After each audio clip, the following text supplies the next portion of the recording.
Top chrono. Je peux. Merci. Bon, mes chers amis, on s'excuse de ce dérangement. Et donc là, je passe rapidement. J'ai un conflit d'intérêts. C'est un symposium.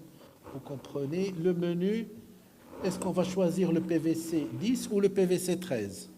Et à question directe. Et comment chercher une prédisposition? Je vais faire vite. Bon, j'ai terminé, c'est la conclusion. La conclusion, elle est basée sur ce formidable tableau d'un document de l'OMS de 2019, c'est-à-dire la position de l'OMS concernant ces vaccins. Donc ici, vous avez 3 vaccins, le PVC de GSK, le PVC de l'Inde, c'est une société indienne, et le PVC de Pfizer. Et vous avez ici les protéines porteuses, vous avez comment c'est conjugué, et puis vous avez les sérotypes, d'accord? Bien, alors pour le PVC 10, vous savez qu'il manque 3 par rapport aux 13, mais, ce qui est important, ça c'est dit par l'OMS, il dit que le 6A, vous voyez en violet, some evidence of cross protection. Il y a une immunité croisée quand on est vacciné. Même s'il n'y a pas le 6A dans le 10, il y a le B et il y a une immunité croisée. Quand on est vacciné contre le B, on a de la vaccination contre le A.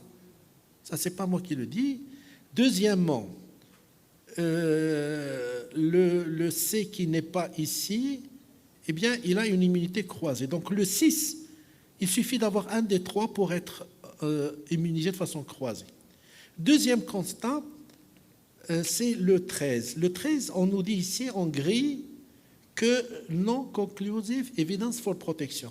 On ne sait pas si le PVC 13 protège réellement contre le 3. Et Sibus Kraoui nous a montré il y a quelques semaines que ceci est dû essentiellement à cette enveloppe très très épaisse du pneumocoque dans la culture, etc., qui le rend vraiment une souche, un sérotype rebelle au vaccin, même au vaccin 13. Bien. Au passage, je vous rappelle ce vaccin qui vient d'avoir en 2019 l'accréditation OMS, ils sont très intelligents. Ils ont fait 10 balances et ils ont mis le 19 dans le 10. Et ils ont enlevé le 18C. Bon, alors ça, c'est ce qu'on peut retenir d'une façon succincte. Maintenant, dans cette conclusion, en fait, il y a 2 plaques. La première, il est évident que 13 est supérieur à 10. Qu'est-ce comme le contraire? Et que 13 moins 10, ici, veut dire le 3, le 6A et le 19A. D'accord? Et que 3 est rebelle au PVC 13. L'OMS le dit, on nous a plusieurs fois répété. Et que le 6A, il y a de fortes soupçons d'immunité croisée avec le 6B. Voilà. Et le 19, il est infidèle. On va voir. Est-ce qu'il y a une immunité croisée avec le 19F? Est-ce qu'il peut échapper parfois au PVC 13? Et est-ce qu'il y a des fluctuations saisonnières? Donc, c'est quelqu'un qui ما شادش الطريق ما مرصيش كل مرة شنو كيدير. Et le Maghreb, le Maroc. Les sérotypes, on va voir le grand travail fait par Somivev et l'équipe sous la direction de Sidi Mohamed Bouskaroui, et le coût-efficacité.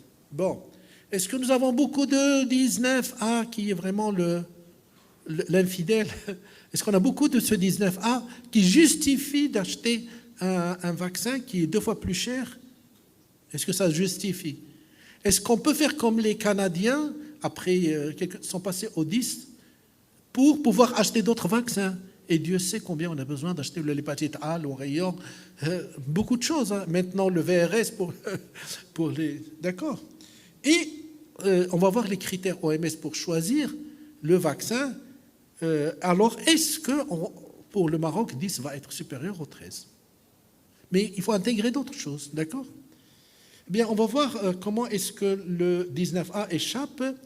Là, c'est quoi? C'est l'évolution en pourcentage des sérotypes du pneumo.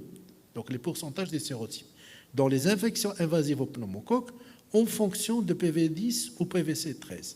Donc, il y a des enfants qui sont vaccinés au PVC 13, des vaccins vaccinés au PVC 10, et on va voir dans la vie réelle, est-ce qu'il y a des enfants qui vont faire des infections par des souches vaccinales. Lui, il va avoir une infection contre le 19, alors que le 19A existe dans son vaccin. Un enfant vacciné par le 13, est-ce qu'il peut faire une infection par le 19A? That is the question. On va voir, parce que là, on est en train de voir est-ce qu'il peut échapper ou pas au vaccin. Voilà. Nous allons passer des couleurs pour le PVC 10, le sérotype 3, on va le discuter, le 19, le 16, tout ça, ce qui reste, c'est-à-dire les vaccins qui existent dans le 15, qui n'existent pas dans le 3, ou bien, ça c'est les futurs, ceux qui existent dans le 20 et qui n'existent pas dans le 15, et ceux qui n'existent pas dans le 20, les 3, c'est maintenant, on va les considérer des souches de remplacement. Des remplacements, ce sont des souches qui sont non vaccinales, même s'il y a ce vaccin qui a l'AMM en Europe, le 20, etc. D'accord? Donc on a planté le décor et l'histogramme un peu bizarre, mais en fait qui est très facile. Commençons ici, au niveau de la population vaccinée par le PVC 13. Alors, qu'est-ce qu'on voit? La partie très sombre, c'est le 10, et vous voyez que vous savez que le 10 est inclus dans le 13. Tous les sérotypes de 10 sont dans le 13. Et pourtant, on garde un peu de 10, des souches, plusieurs souches de 10 peuvent échapper au 13. D'accord? Plusieurs souches, en 2018 même, de 10 qui sont dans le 13, ils peuvent échapper au vaccin par le 13. Là. Deuxième chose, en rouge, c'est le 3. Et vous voyez que le 3, il est rebelle et il échappe.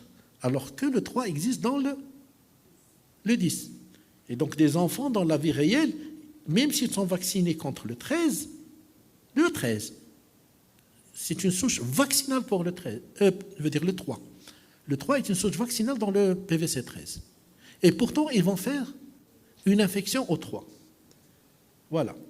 Et le 19A, vous voyez, ça existe aussi. Il y a des souches qui échappent. Et si l'ensemble, c'est presque 10 à 20%, d'accord, de sérotypes qui échappent, vaccinaux qui échappent. Avec le PVC 10, bien sûr, il y a diminution de toutes les souches PVC 10, mais il y a encore des souches qui échappent. Ils sont dans le vaccin, des souches vaccinales du PVC 10 et des enfants vaccinés, et ils vont faire des infections invasives à une souche vaccinale. Avec la même gravité? La gravité de la souche? Oui.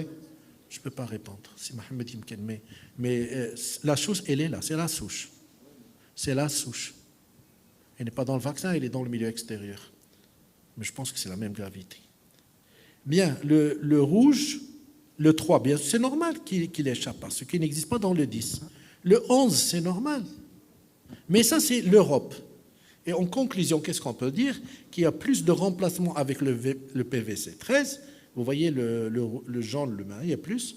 Avec le PVC 13, persistance des sérotypes de PVC 10, qui sont inclus, du 3, rebelle, et du 19, infidèle. Avec le PVC 10, il y a plus de 19A, mais en Europe. Donc, SOMIPEV, il est là pour répondre à cette question, qu'est-ce qui se passe au Maroc? Bien, maintenant, on va voir les fluctuations saisonnières. On s'est intéressé au 19A parce que le 3, on a compris, il est rebelle. Même pour le PVC 13, il va échapper. Le 6, il y a une immunité croisée. Il y a le 6B qui va nous protéger un tout petit peu.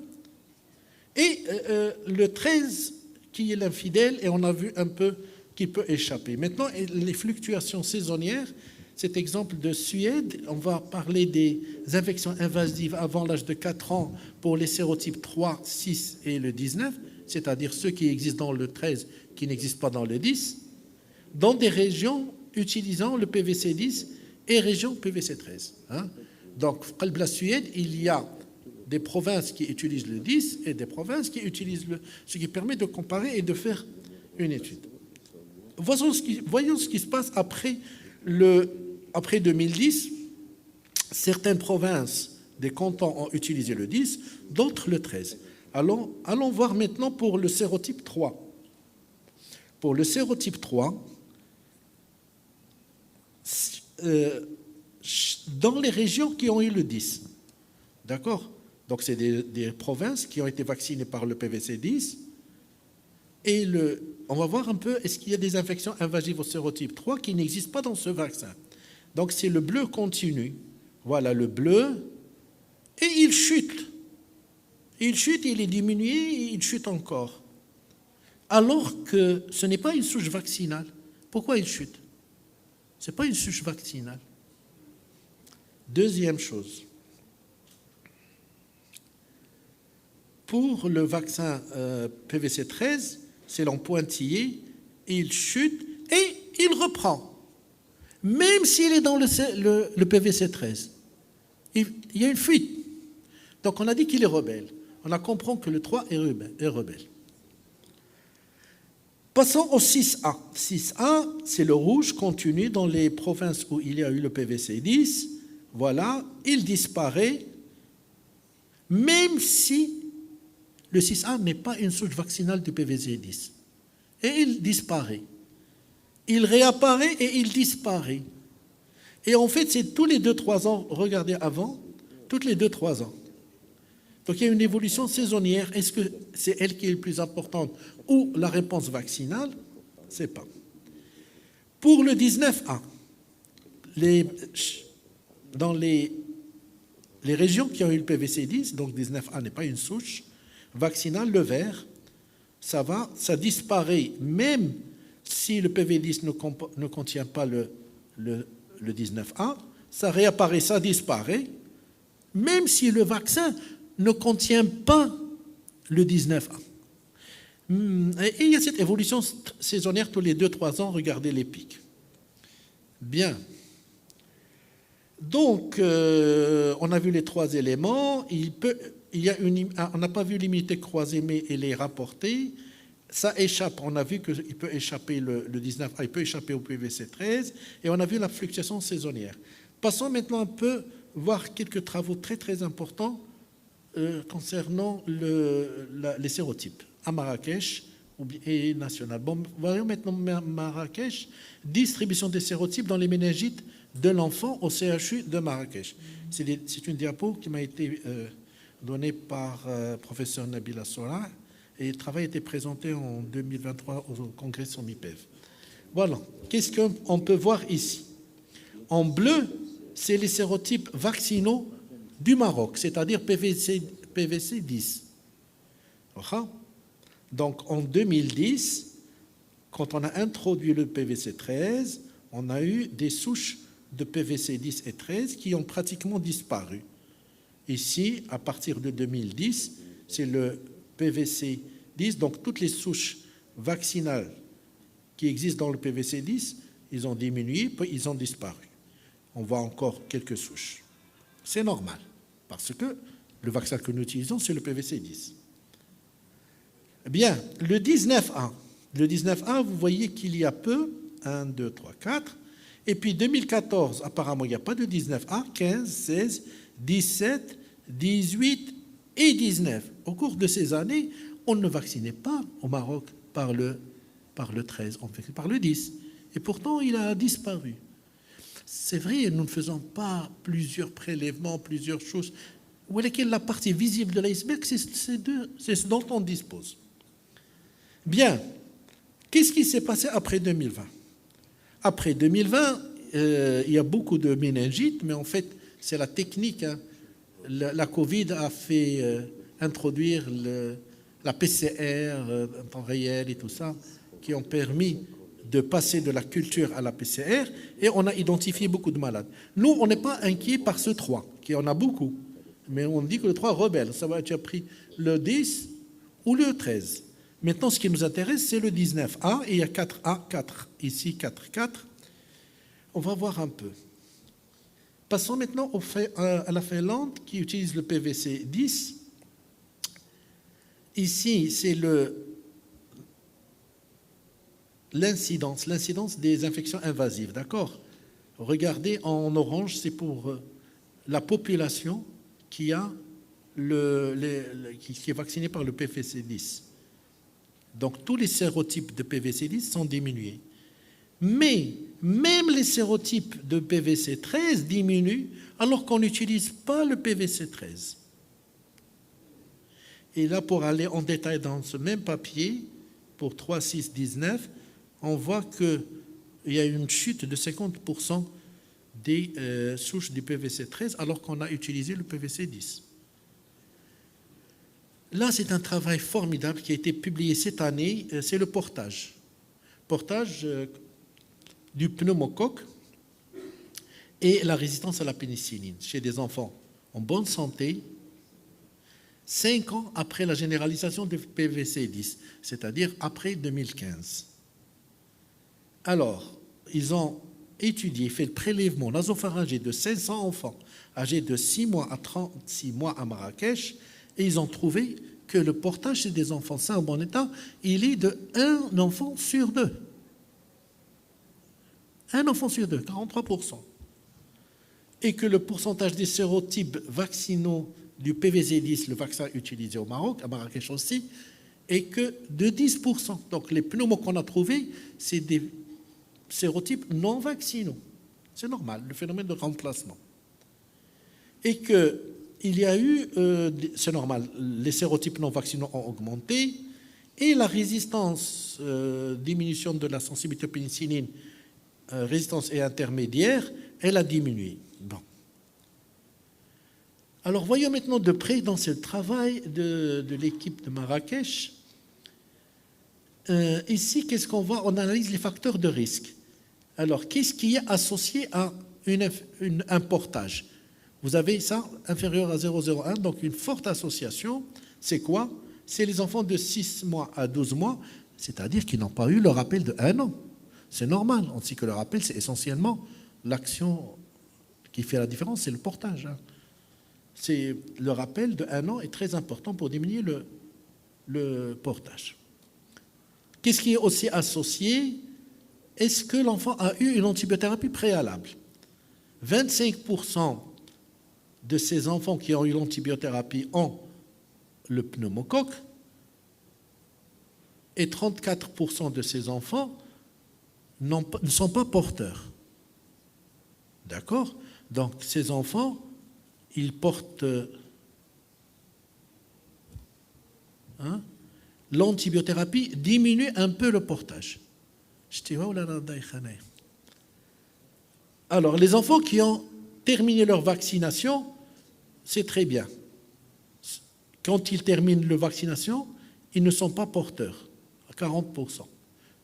Ils sont porteurs dans 27%, et la différence est significative. Quand on termine sa vaccination, le rappel compris, on porte moins le pneumocoque. Voilà les souches qui ont été trouvées dans ce travail. Alors, qui nous intéresse, nous? Le 6A, très peu, le 3, très peu, le 6A encore moins, et le 19A, Finawa Hawada, très peu. Donc, parmi le portage, très peu de 19A. Le coût-efficacité, alors on va demander à l'OMS quels sont les critères pour choisir un vaccin. Est-ce que c'est seulement la prévalence, 13 valents ou 10 valents, ou bien il y a d'autres paramètres? Il y a plusieurs autres paramètres. Alors, la position de l'OMS, d'abord, elle dit qu'elle n'a pas de préférence parmi les produits PVC préqualifiés. Pour elle, ça brille,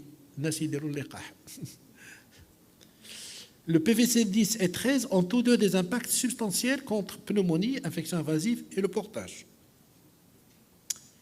Le choix du produit dépend à utiliser du programme. Comment est-ce qu'il y a notre programme efficace, robuste, la chaîne. Deuxièmement, l'approvisionnement. Est-ce que c'est facile d'avoir le PVC 13? Mais chez l'argent, là, est-ce qu'il est disponible? Vous vous rappelez le problème de Covid? Il y avait de l'argent, mais on ne trouvait pas le vaccin. Du prix, le 10 coûte la moitié à peu près du 13. La prévalence locale et régionale des sérotypes, les prévalences, c'est le travail des SOMIPEV, et la résistance aux antibactériens. Ce sont des éléments importants pour choisir est-ce qu'on va aller vers le PVC 10 ou le PVC 13. Et elle conclut que le PVC 13 peut avoir un bénéfice supplémentaire dans le contexte où la maladie attribuable au 19A et les souches vaccinales est importante, quand il y a beaucoup de 19A. Donc la question c'est quoi? Est-ce qu'on a suffisamment de 19A pour choisir le 13? Est-ce qu'on a suffisamment? Ou là on n'a pas beaucoup, et donc il faut économiser un peu de l'argent pour éviter les hépatites fulminantes quand même. Nous avons les oreillons, maintenant il y a deux choses qui arrivent. That is the question. Bon, on termine avec invasive, on va vers la maladie la plus méchante qui tue le plus au monde. C'est la pneumonie. La pneumonie à pneumocoque, c'est le premier tueur de l'enfant de moins de 5 ans. La pneumonie, ici c'est dans le Brésil, impact de la vaccination anti-pneumo sur les pneumonies. Voilà, donc avant l'exposition, voilà combien d'hospitalisations il y avait. Bon, 700, etc. pour 100 000. Après le vaccin, ça chute. Donc c'est bon. En gros, on ne parle pas du type de vaccin maintenant. Ils ont comparé avec l'asthme. Ils hospitalisent moins d'asthme, mais l'asthme, si on le contrôle, il va être moins hospitalisé. Par contre, le pneumo, il faut le vacciner.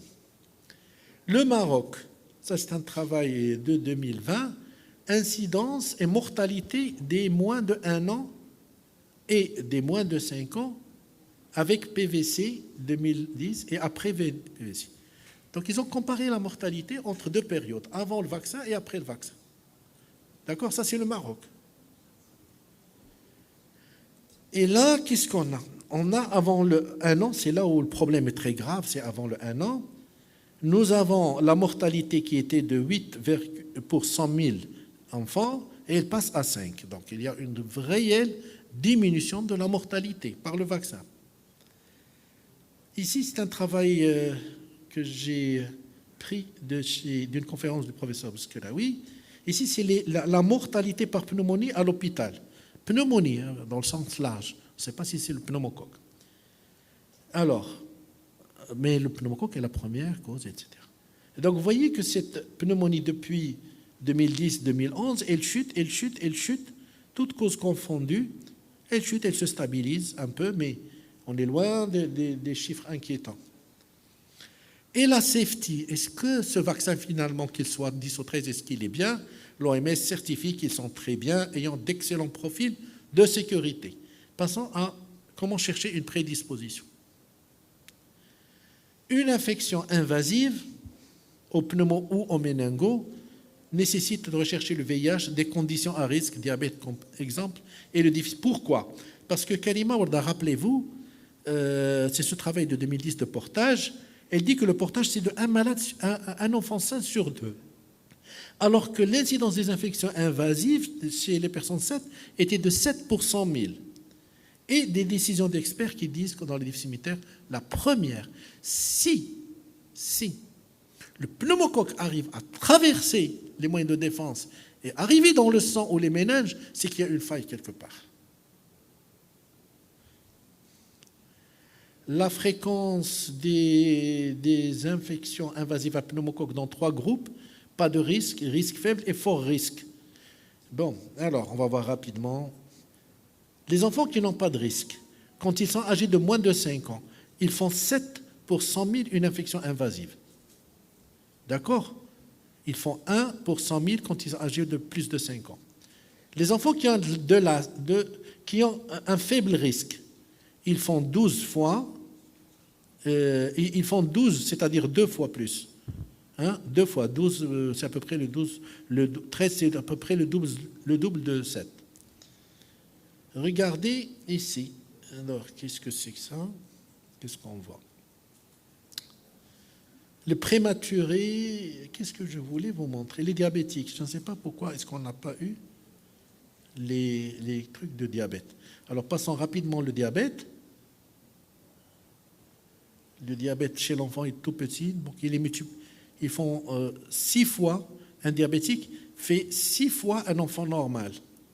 Pour les enfants de haut risque, les insuffisances rénales, l'implant cochléaire, regardez combien ils font. 160 pour 100 000. C'est-à-dire, je ne sais pas, c'est 22 fois le risque. Quand on a fait un implant cochléaire chez un enfant, il a 22 fois plus de malchance d'avoir une infection.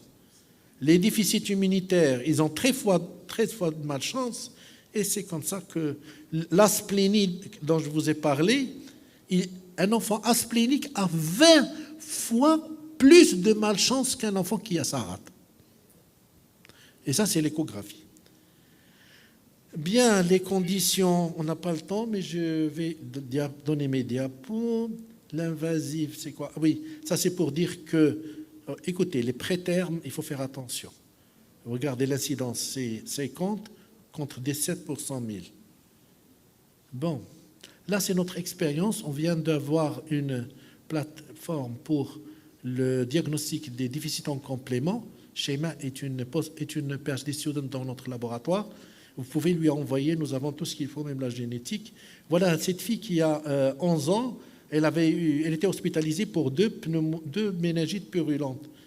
Et on n'avait pas le germe. On n'avait pas le germe à ce moment-là. Sa sœur est venue et on a trouvé un méningo B chez la sœur. Donc ça, c'est frère et sœur. Quand on a fait le complément, on a trouvé que C5 était indétectable. Quand on a fait l'étude génétique, on a confirmé que ces deux enfants ont une mutation génétique, frère et sœur. Voyez l'âge, 2 ans et 11 ans. Le troisième, il a 8 ans, il a un méningo Y, c'est un déficit en C7. Celui-là, il fait une méningite et une anémie hémolytique. Il a le C4, mais regardez l'âge, 35 ans. OK? Donc, on peut faire ce diagnostic. La stratégie pour terminer, il faut voir le visage de l'enfant. Parfois, rien qu'en voyant le visage, vous diagnostiquez une maladie qui expose au pneumocoque. Les situations à risque, le diabète, parfois, il n'est pas connu, par exemple. Un enfant sous corticoïdes, c'est très grave. Un enfant sous corticoïdes, ça prédispose au pneumocoque. Et l'écho de la rate. Donc, oui, on a trouvé une réponse. Il a un facteur de risque diabète, il a une asplénie, l'échographie nous l'a dit. Il a cette dysplasie ectodermique anhydrotique, qui prédispose au pneumocoque. C'est un syndrome hyper-IgM. Si on ne trouve pas des choses évidentes à l'examen, est-ce qu'il a une lymphopénie, est-ce qu'il a le VIH, on dose les IgG, IgA, IgM, le complément, rappelez-vous, on fait un frottis à la recherche des corps de Joly, soit on trouve des choses, déficit immunitaire à gamma-globuliniémie, déficit en complément, d'autres déficits, soit qu'il faut des tests fonctionnels que nous avons développés au niveau du laboratoire lycéen de la faculté de médecine. Bien, les déficits immunitaires sont très fréquents, voilà comment explorer en arabe et en français. Et je vous remercie. Merci mon ami pour cet excellent exposé. Donc tu as laissé 3 minutes pour la discussion. Donc qui est-ce qui a une question à poser? Je te remercie pour ton honnêteté tout à l'heure de me dire, je ne sais pas, moi j'adore les gens scientifiques qui disent ça, je ne sais pas répondre à ta question. Franchement, ça honore la personne. Merci. Allez-y. Tu as été trop clair, Aziz. Pas de questions. Je vous commande que le Khochibet, 13.10. Si, mon ami. Ouais. Alors, excuse-moi, on va, juste parce qu'il est un peu plus âgé que toi, j'ai dit je vais lui donner la parole. Est-ce que vous pouvez passer et juste la diapo? après, je donnerai la parole. Non, uniquement, je voulais rappeler, La diapo, s'il vous plaît. Oui. si Aziz en a parlé déjà, c'est que le problème des vaccins polysaccharidiques conjugués, parce qu'on sait qu'il y a presque 100 sérotypes aujourd'hui, et il faut choisir les sérotypes les plus virulents, les plus résistants et ceux qui sont les plus fréquents dans la pathologie. Sur les 100 sérotypes, il y en a 20, 25, 30, 40. Une fois qu'on a choisi, on fabrique un vaccin à partir de la sélection de ces sérotypes. Le problème, c'est que ces sérotypes, ils fluctuent dans le temps, ils fluctuent dans l'espace, indépendamment de la vaccination, indépendamment de l'antibiothérapie, mais on sait que la vaccination aujourd'hui, là aussi, fait fluctuer les sérotypes. Et aujourd'hui, pendant, je ne sais pas, peut-être 2024, 2026, vous allez avoir le PCV, je ne sais pas, 15, et bien vous allez avoir, après 2-3 années, d'autres sérotypes qui vont émerger. Abid, qui est-ce qui peut répondre à ma question? Est-ce qu'il y a des fluctuations dans l'agressivité Parce que, par exemple, nous avons des années où le VRS est très mauvais, je sors de ça, où nous intubons les enfants, très virulent. très virulent, et il y a des périodes Il est très gentil. où il est gentil. Est-ce que c'est la même chose? Est-ce qu'on peut dire la même chose? Oui. Et ça rentre dans la prédisposition génétique. Il y a des enfants qui vont mal réagir vis-à-vis d'une infection à VRS, d'autres qui vont bien répondre à une infection à VRS. C'est la même chose pour le poumon, la même chose pour l'hépatite A, la même chose pour toutes les... Ça c'est clair, Hassan. Il y a des pneumocoques très invasifs, il y a des pneumocoques moins invasifs, et il y a des sérotypes de portage, mais ça veut pas, les sérotypes de portage peuvent à un moment X ou Y devenir aussi pathogènes fonction de terrain. Et cette fluctuation saisonnière a été parlé clairement sur Aziz Bousfiha, et il est très connu en matière d'évolution de sérotypes de pneumo, soit de manière naturelle, soit sous la pression de la vaccination. Tu as fini Non, et je voulais dire que les laboratoires, tout à l'heure on parlait de chercheurs ou là des trouveurs, quand ils trouvent une conjugaison, le type de la conjugaison, le type du sérotype, aujourd'hui ce sérotype, il est méchant, il est fréquent, il est épidémiogène, il y a ce qu'on appelle des clones, il y a donc tout un truc on rentre dans le génotypage, tout le reste, et dans 2-3 ans, tu auras un autre sérotype. Et à chaque fois, tu dois... C'est comme le Covid. À un certain moment, on avait un vaccin qui correspondait bien à la chose qui circulait, et 2 ans, 3 ans après, on aura d'autres souches, et à chaque fois, il faut varier. Et c'est là le grand problème. Un PCV10 ou PCV13, il faut vacciner, point. C'est clair. Il faut que l'enfant reçoive son vaccin antipneumococcique.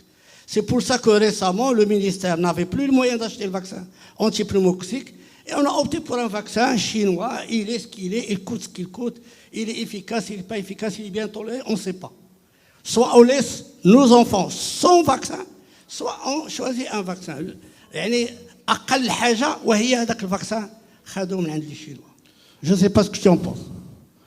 Moi Moi, je pense que c'est pas bien. Parce que parfois, je vais t'expliquer, on est dans la commission de vaccination, le vaccin a été attribué à un laboratoire qui l'a acheté avant qu'on donne l'accord. Donc on se pose des questions. J'ai dit. Oui, alors effectivement, on parle de coût, et choix du vaccin. Et là, vous avez dit que le 10 est le moitié prix que le 13, alors que normalement, il n'y a que 30, je pense que c'est 30% de différence. Il y a 200 dirhams de différence, c'est pas du simple au double. 300. C'est 700 dirhams et 500 dirhams, je pense.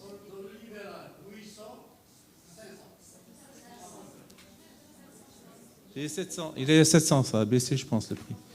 Enfin bref. Donc là, il y a de plus en plus d'infections respiratoires avec des mutations. Et si on peut vacciner plus, avec plus de souches, je pense que c'est toujours bénéfique.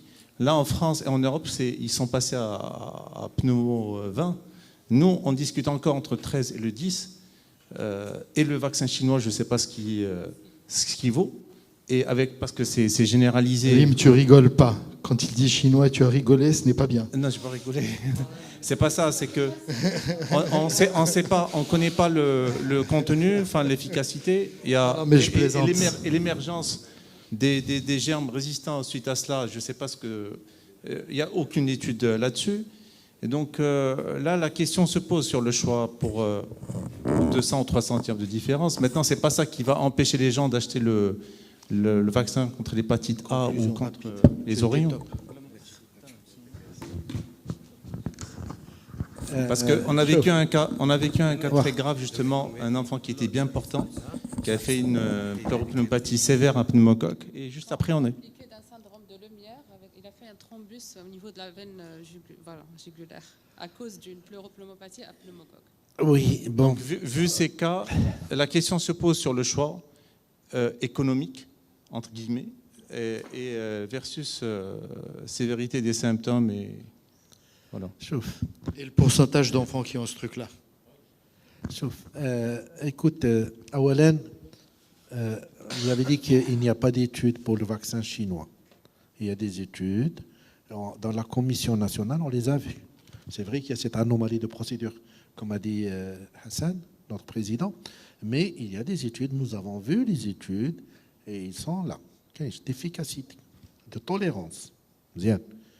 Et ils sont assez honnêtes, parce qu'ils disent que nous n'avons pas fait d'études de co-administration. Et c'est pour ça qu'il y a tout ce chamboulement du programme.